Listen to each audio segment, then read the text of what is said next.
Welcome to Redhead Rewriting Reality by Kimberly Sue Iverson, the story of my life as I figure out who I am after a lifetime of abuse and share my journey with that. Sharing my journey of building my author career, the struggles, bettering self, and creating a new life. I'm a multi-genre author who's published more than 53 stories and coming to you from the Pacific Northwest. And this podcast is for you because, like me, you love stories, journeys, and you just want to relax for a bit. So let me take care of you. This audio is intended for an adult audience. Themes and topics may not be suitable for all audiences. Listener discretion is advised. Now, get yourself comfy and make yourself at home. And let's dive in. So this week we will continue with Pinocchio by C. Collodi, chapters 16 through 20. Read by your host, Kimberly Sue Iverson. While poor Pinocchio, suspended to a branch of the big oak, was apparently more dead than alive, the beautiful child with blue hair came again to the window. When she saw the unhappy puppet hanging by his throat and dancing up and down in the gusts of the north wind, she was moved by compassion. Striking her hands together, she gave 3 little claps. At this signal there came a sound of the sweep of wings flying rapidly, and a large falcon flew onto the window-sill. "What are your orders, gracious fairy?" he asked, inclining his beak in a sign of reverence. "Do you see that puppet dangling from a branch of the big oak?" "I see him." "Very well. Fly there at once with your strong beak. Break the knot that keeps him suspended in the air, and lay him gently on the grass at the foot of the tree." The falcon flew away, and after 2 minutes he returned, saying, "I have done as you commanded." "And how did you find him?" "To see him he appeared dead, but he cannot really be quite dead, for I had no sooner loosened the running noose that tightened his throat than, giving a sigh, he muttered in a faint voice, 'Now I feel better.'" The fairy then struck her hands together twice, and a magnificent poodle appeared, walking upright on his hind legs, exactly as if he had been a man. He was in the full dress livery of a coachman. On his head he had a 3-cornered cap braided with gold. His curly white wig came down onto his shoulders. He had a chocolate-colored waistcoat with diamond buttons, and 2 large pockets to contain the bones that his mistress gave him at dinner.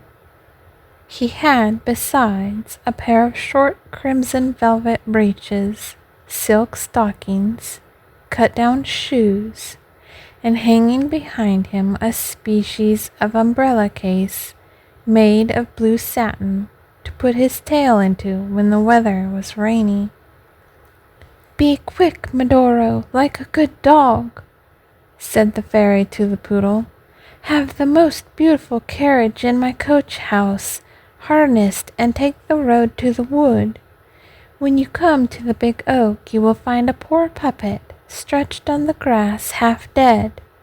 Pick him up gently and lay him flat on the cushions of the carriage, and bring him here to me. Do you understand?" The poodle, to show that he had understood, shook the case of blue satin 3 or 4 times, and ran off like a racehorse. Shortly afterwards, a beautiful little carriage came out of the coach-house. The cushions were stuffed with canary feathers, and it was lined on the inside with whipped cream, custard, and vanilla wafers. The little carriage was drawn by 100 pairs of white mice, and the poodle, seated on the coach box, cracked his whip from side to side, like a driver when he is afraid that he is behind time. Scarcely had a quarter of an hour passed when the carriage returned. The fairy, who was waiting at the door of the house, took the poor puppet in her arms and carried him into a little room that was wainscoted with mother of pearl. She sent at once to summon the most famous doctors in the neighborhood. They came immediately, one after the other, namely a crow, an owl, and a talking cricket. "I wish to know from you, gentlemen," said the fairy, "if this unfortunate puppet is alive or dead." At this request, the crow, advancing first, felt Pinocchio's pulse. He then felt his nose, and then the little toe of his foot, and having done this carefully, he pronounced solemnly the following words: "To my belief the puppet is already quite dead, but if unfortunately he should not be dead, then it would be a sign that he is still alive." "I regret," said the owl, "to be obliged to contradict the crow, my illustrious friend and colleague, but in my opinion the puppet is still alive. But if unfortunately he should not be alive, then it would be a sign that he is dead indeed." "And you, have you nothing to say?" asked the fairy of the talking cricket. "In my opinion, the wisest thing a prudent doctor can do when he does not know what he is talking about is to be silent. For the rest, that puppet there has a face that is not new to me. I have known him for some time." Pinocchio, who up to that moment had lain immovable like a real piece of wood, was seized with a fit of convulsive trembling that shook the whole bed. "That puppet there," continued the talking cricket, "is a confirmed rogue." Pinocchio opened his eyes, but shut them again immediately. "He is a ragamuffin, a do-nothing, a vagabond." Pinocchio hid his face beneath the clothes. "That puppet there is a disobedient son who will make his poor father die of a broken heart." At that instant a suffocated sound of sobs and crying was heard in the room. Imagine everybody's astonishment when, having raised the sheets a little, it was discovered that the sounds came from Pinocchio. "When a dead person cries, it is a sign that he is on the road to get well," said the crow solemnly.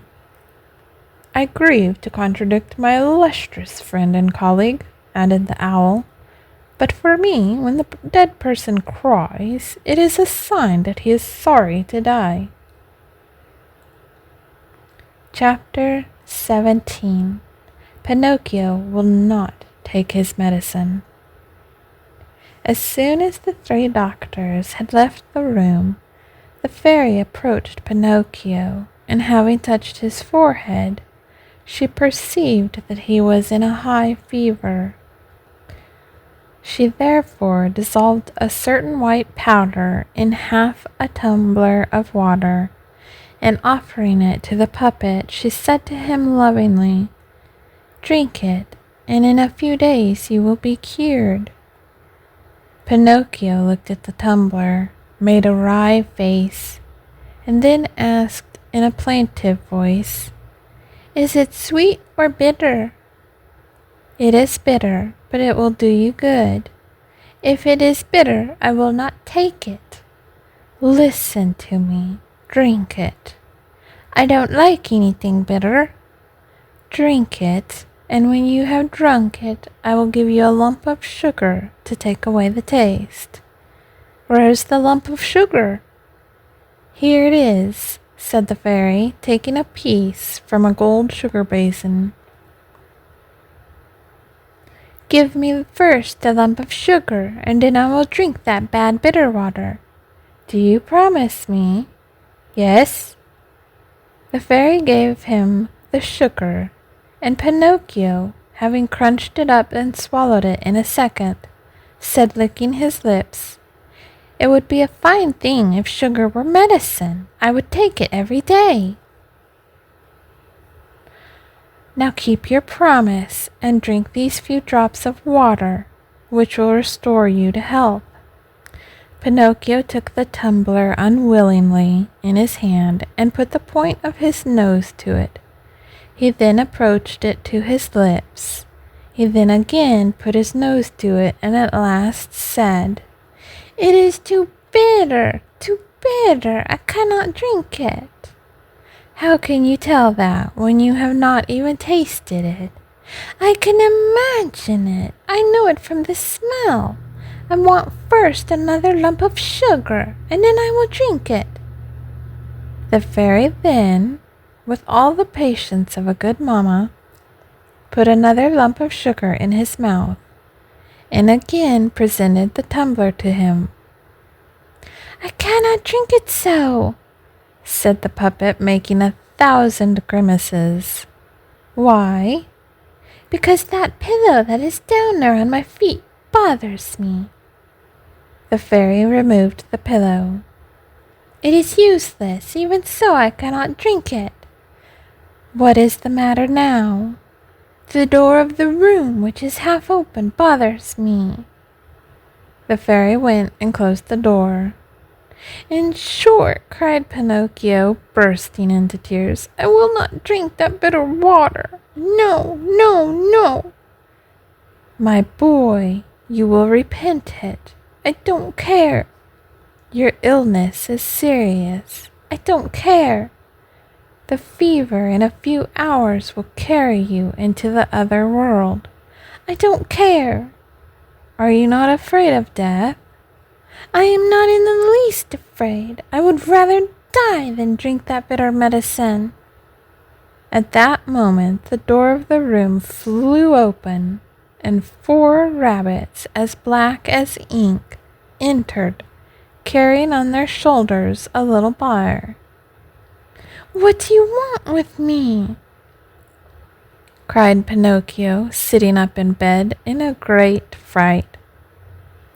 "We have come to take you," said the biggest rabbit. "To take me? But I'm not yet dead." "No, not yet. But you have only a few minutes to live, as you have refused the medicine that would have cured you of the fever." "Oh, very, very!" The puppet then began to scream. "Give me the tumbler at once. Be quick, for pity's sake, for I will not die.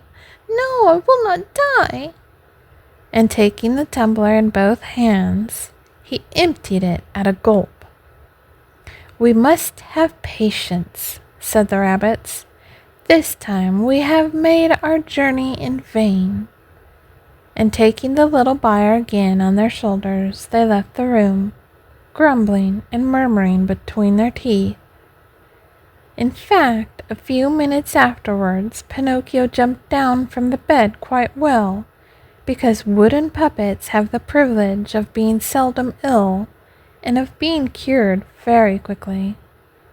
The fairy, seeing him running and rushing about the room, as gay and as lively as a young cock, said to him, "Then my medicine has really done you good?" "Good? I should think so. It has restored me to life." "Then why on earth did you require so much persuasion to take it?" "Because you see that we boys are all like that. We are more afraid of medicine than of the illness." "Disgraceful! Boys ought to know that a good remedy taken in time may save them from a serious illness, and perhaps even from death." "Oh, but another time I shall not require so much persuasion. I shall remember those black rabbits with the bier on their shoulders, and then I shall immediately take the tumbler in my hand, and down it will go.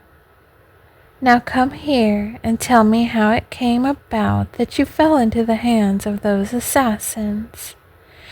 "You see, the showman fire eater gave me some gold pieces and said to me, 'Go and take them to your father.' And instead, I met on the road a fox and a cat who said to me, 'Would you like those pieces of gold to become 1,000 or two? Come with us and we will take you to the field of miracles.' And I said, 'Let us go.' And they said, 'Let us stop at the inn of the red crawfish.' And after midnight they left, and when I awoke I found they were no longer there, because they had gone away. Then I began to travel by night, for you cannot imagine how dark it was, and on that account I met on the road 2 assassins in charcoal sacks, who said to me, 'Out with your money.' And I said to them, 'I have got none,' because I had hidden the 4 gold pieces in my mouth, and one of the assassins tried to put his hand in my mouth, and I bit his hand off and spat it out. But instead of a hand, it was a cat's paw. And the assassins ran after me, and I ran, until at last they caught me and tied me by the neck to a tree in the wood, and said to me, 'Tomorrow we shall return here, and then you will be dead with your mouth open, and we shall be able to carry off the pieces of gold that you have hidden under your tongue.'" "And the 4 pieces, where have you put them?" asked the fairy. "I have lost them," said Pinocchio, but he was telling a lie, for he had them in his pocket. He had scarcely told the lie when his nose, which was already long, grew at once 2 inches longer. "And where did you lose them?" "In the wood near here." At this second lie, his nose went on growing. "If you have lost them in the wood near here," said the fairy, "we will look for them, and we shall find them, because everything that is lost in that wood is always found." "Ah, now I remember all about it," replied the puppet, getting quite confused. "I didn't lose the 4 gold pieces. I swallowed them whilst I was drinking your medicine." At this lie, his nose grew to such an extraordinary length that poor Pinocchio could not move in any direction. If he turned to one side, he struck his nose against the bed or the window panes. If he turned to the other, he struck it against the walls or the door. If he raised his head a little, he ran the risk of sticking it into one of the fairy's eyes. And the fairy looked at him and laughed. "What are you laughing at?" asked the puppet, very confused and anxious at finding his nose growing so prodigiously. "I am laughing at the lie you have told." "And how can you possibly know that I have told a lie?" "Lies, my dear boy, are found out immediately, because they are of 2 sorts. There are lies that have short legs, and lies that have long noses. Your lie, as it happens, is one of those that have a long nose." Pinocchio, not knowing where to hide himself for shame, tried to run out of the room, but he did not succeed, for his nose had increased so much that it could no longer pass through the door. Chapter 18. Pinocchio again meets the fox and the cat. The fairy allowed the puppet to cry for a good half-hour over his nose, which could no longer pass through the door of the room. This she did to give him a severe lesson, and to correct him of the disgraceful fault of telling lies, the most disgraceful fault that a boy can have. But when she saw him quite disfigured, and his eyes swollen out of his head from weeping, she felt full of compassion for him.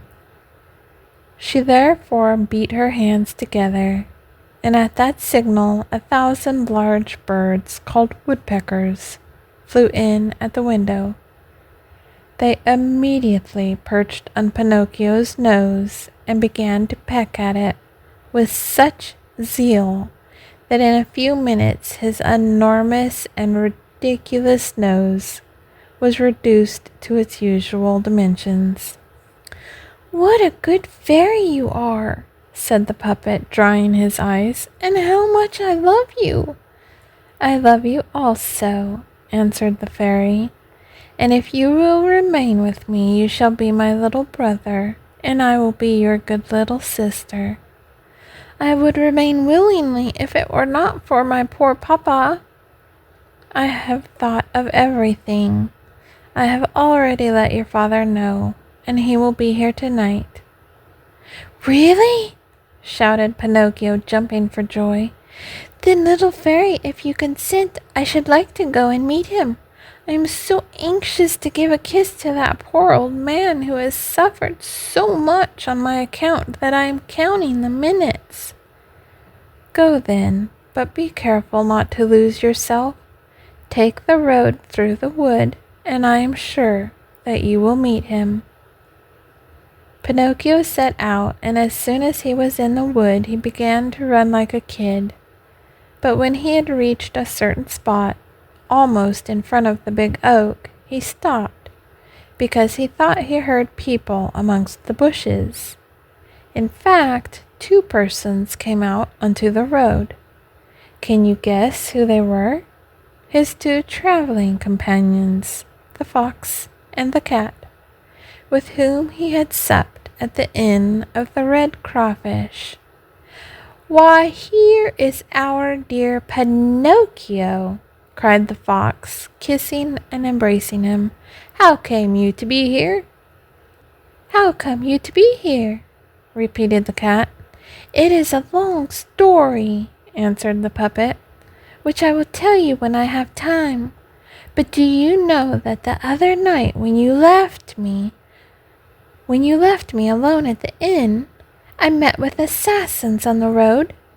"Assassins! Oh, poor Pinocchio! And what did they want?"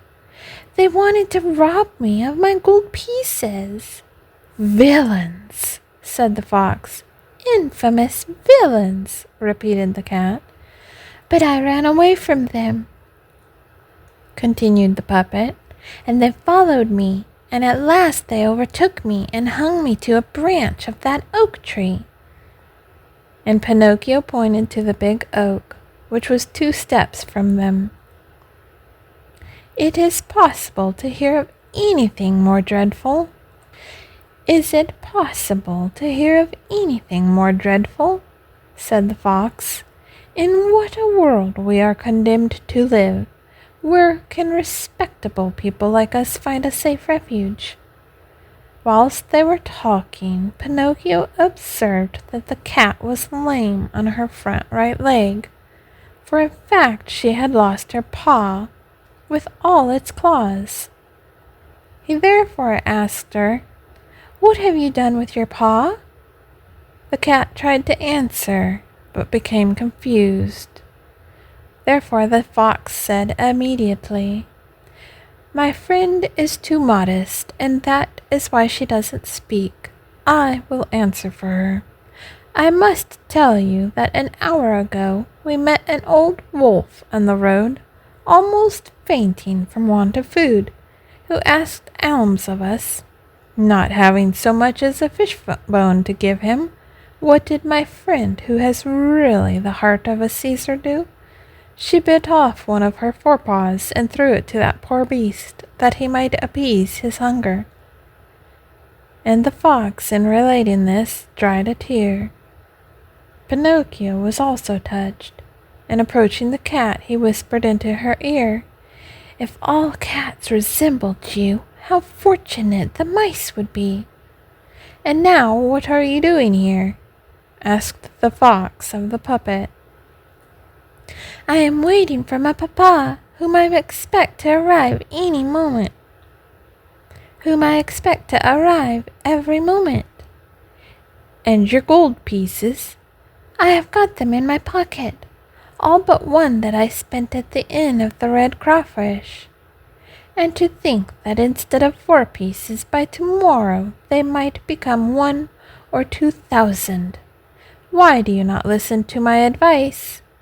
Why will you not go and bury them in the field of miracles? Today it is impossible. I will go another day. Another day it will be too late, said the fox. Why? Because the field has been bought by a gentleman, and after tomorrow no one will be allowed to bury money there. How far off is the field of miracles? Not 2 miles. Will you come with us? In half an hour you will be there. You can bury your money at once, and in a few minutes you will collect 2,000, and this evening you will return with your pockets full. Will you come with us? Pinocchio thought of the good fairy, old Geppetto, and the warnings of the talking cricket, and he hesitated a little before answering. He ended, however, by doing as all boys do who have not a grain of sense and who have no heart. He ended by giving his head a little shake and saying to the fox and the cat, "Let us go. I will come with you." And they went. After having walked half the day, they reached a town that was called Trap for Blockheads. As soon as Pinocchio entered this town, he saw that the streets were crowded with dogs who were yawning from hunger, shorn sheep trembling with cold, cocks without combs begging for a grain of Indian corn, large butterflies that could no longer fly because they had sold their beautiful colored wings, peacocks which had no tails and were ashamed to be seen, and pheasants that went scratching about in a subdued fashion, mourning for their brilliant gold and silver feathers, gone forever. In the midst of this crowd of beggars and shamefaced creatures, some lordly carriage passed from time to time, containing a fox, or a thieving magpie, or some other ravenous bird of prey. "And where is the field of miracles?" asked Pinocchio. "It is here, not 2 steps from us." They crossed the town, and having gone beyond the walls, they came to a solitary field. "Here we are," said the fox to the puppet. "Now stoop down and dig with your hands a little hole in the ground, and put your gold pieces into it." Pinocchio obeyed. He dug a hole, put into it the 4 gold pieces that he had left, and then filled up the hole with a little earth. "Now then," said the fox, "go to that canal close to us, fetch a can of water, and watch the ground where you have sowed them." Pinocchio went to the canal, and as he had no can, he took off one of his old shoes, and filling it with water, he watered the ground over the hole. He then asked, "Is there anything else to be done?" "Nothing else," answered the fox. "We can now go away. You can return in about 20 minutes, and you will find a shrub already pushing through the ground, with its branches quite loaded with money." The poor puppet, beside himself with joy, thanked the fox and the cat 1,000 times and promised them a beautiful present. "We wish for no presents," answered the 2 rascals. "It is enough for us to have taught you the way to enrich yourself without undergoing hard work, and we are as happy as people out for a holiday." Thus saying, they took leave of Pinocchio, and wishing him a good harvest, went about their business. Chapter 19. Pinocchio is robbed of his money. The puppet returned to the town and began to count the minutes one by one, and when he thought that it must be time, he took the road leading to the field of miracles. And as he walked along with hurried steps, his heart beat fast, tick-tack, tick-tack, like a drawing-room clock when it is really going well. Meanwhile, he was thinking to himself, and if, instead of 1,000 gold pieces, I were to find on the branches of the tree 2,000, and instead of 2,000, supposing I found 5,000, and instead of 5,000, that I found 100,000. Oh, what a fine gentleman I should then become! I would have a beautiful palace, 1,000 little wooden horses, and 1,000 stables to amuse myself with, a cellar full of currant wine and sweet syrups, and a library quite full of candies, tarts, plum cakes, macaroons, and biscuits with cream. Whilst he was building these castles in the air, he had arrived in the neighborhood of the field, and he stopped to look about for a tree with its branches laden with money. But he saw nothing. He advanced another 100 steps. Nothing. He entered the field and went right up to the little hole where he had buried his sovereigns, and nothing. He then became very thoughtful, and forgetting the rules of society and good manners, he took his hands out of his pocket and gave his head a long scratch. At that moment, he heard an explosion of laughter close to him, and looking up, he saw a large parrot perched on a tree, who was pruning the few feathers he had left. "Why are you laughing?" asked Pinocchio in an angry voice. "I am laughing because in pruning my feathers I tickled myself under my wings." The puppet did not answer, but went to the canal, and filling the same old shoe full of water, he proceeded to water the earth afresh that covered his gold pieces.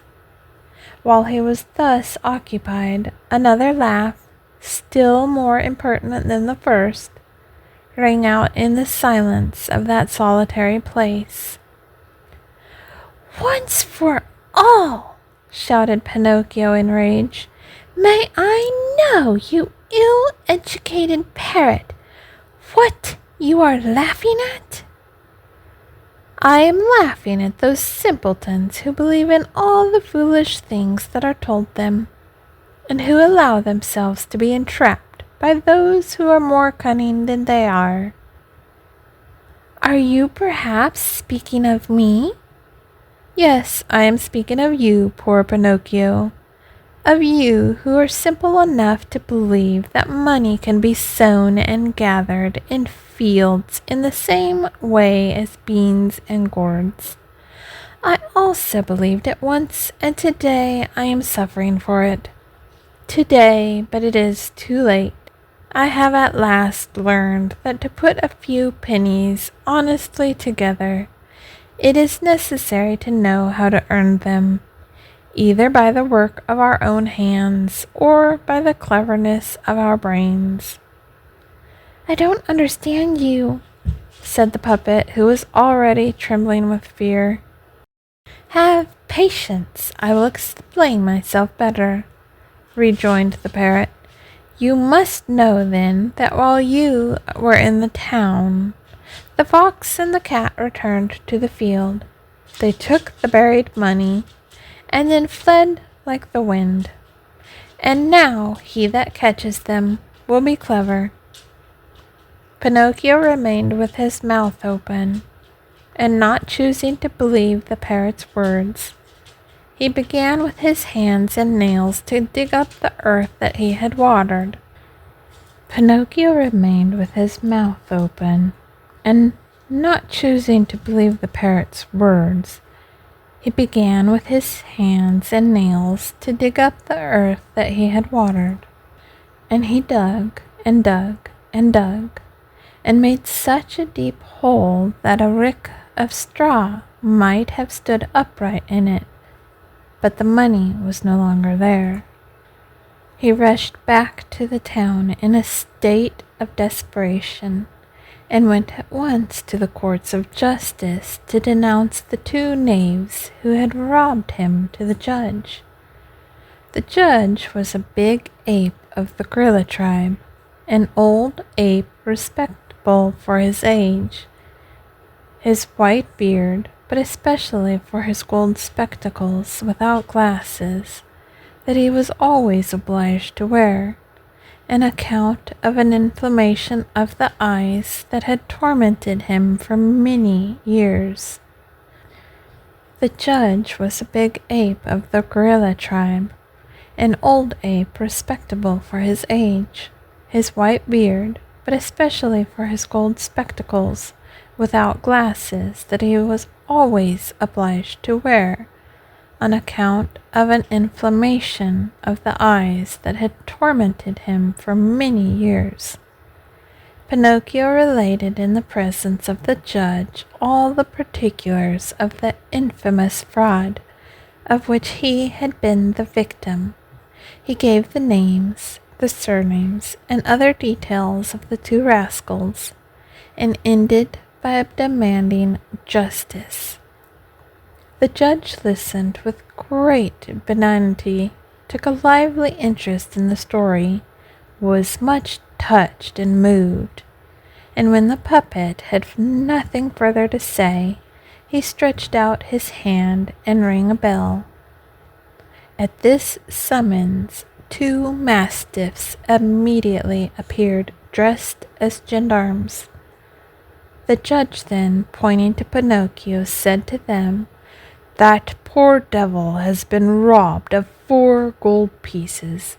Take him away and put him immediately into prison." The puppet was petrified on hearing this unexpected sentence, and tried to protest, but the gendarmes, to avoid losing time, stopped his mouth and carried him off to the lockup. And there he remained for 4 months. 4 long months. And he would have remained longer still if a fortunate chance had not released him. The young emperor, who reigned over the town of Trap for Blockheads, having won a splendid victory over his enemies, ordered great public rejoicings. There were illuminations, fireworks, horse races, and velocipede races, and as a further sign of triumph, he commanded that the prisons should be opened and all the prisoners freed. "If the others are to be let out of prison, I will go also," said Pinocchio to the jailer. "No, not you," said the jailer, "because you do not belong to the fortunate class." "I beg your pardon," replied Pinocchio. "I am also a criminal." "In that case you are perfectly right," said the jailer, and taking off his hat and bowing to him respectfully, he opened the prison doors and let him escape. Chapter 20. Pinocchio starts back to the fairy's house. You can imagine Pinocchio's joy when he found himself free. Without stopping to take a breath, he immediately left the town and took the road that led to the fairy's house. On account of the rainy weather, the road had become a marsh into which he sank knee-deep, but the puppet would not give in. Tormented by the desire of seeing his father and his little sister with blue hair again, he ran on like a greyhound, and as he ran he was splashed with mud from head to foot, and he said to himself as he went along, "How many misfortunes have happened to me, but I deserved them, for I am an obstinate, passionate puppet. I am always bent upon having my own way, without listening to those who wish me well, and who have 1,000 times more sense than I have. But from this time forth I am determined to change and to become orderly and obedient. For at last I have seen that disobedient boys come to no good and gain nothing. And has my papa waited for me? Shall I find him at the fairy's house? Poor man, it is so long since I last saw him. I am dying to embrace him and to cover him with kisses. And will the fairy forgive me my bad conduct to her? To think of all the kindness and loving care I received from her. To think that if I am now alive I owe it to her. Would it be possible to find a more ungrateful boy, or one with less heart than I have? Whilst he was saying this, he stopped suddenly, frightened to death, and made 4 steps backwards. What had he seen? He had seen an immense serpent stretched across the road. Its skin was green. It had red eyes and a pointed tail that was smoking like a chimney. It would be impossible to imagine that the puppet's terror. He walked away to a safe distance, and sitting down on a heap of stones, waited until the serpent should have gone about its business and left the road clear. He waited an hour, 2 hours, 3 hours, but the serpent was always there, and even from a distance he could see the red light of his fiery eyes and the column of smoke that ascended from the end of his tail. At last Pinocchio, trying to feel courageous, approached to within a few steps, and said to the serpent in a little soft, insinuating voice, "Excuse me, Sir Serpent, but would you be so good as to move a little to one side, just enough to allow me to pass?" He might as well have spoken to the wall. Nobody moved. He began again in the same soft voice. "You must know, Sir Serpent, that I am on my way home, where my father is waiting for me. And it is such a long time since I saw him last. Will you therefore allow me to continue my road?"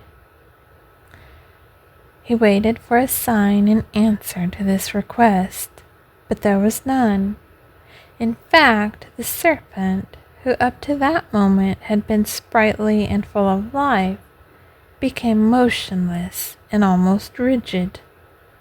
He shut his eyes, and his tail ceased smoking. "Can he really be dead?" said Pinocchio, rubbing his hands with delight. He determined to jump over him and reach the other side of the road. But just as he was going to leap, the serpent raised himself suddenly on end, like a spring set in motion, and the puppet, drawing back in his terror, caught his feet and fell to the ground. And he fell so awkwardly that his head stuck in the mud and his legs went into the air.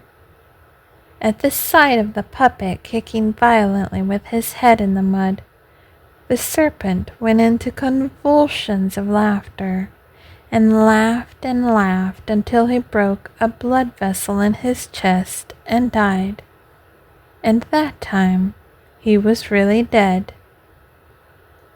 Pinocchio then set off running in hopes that he should reach the fairy's house before dark.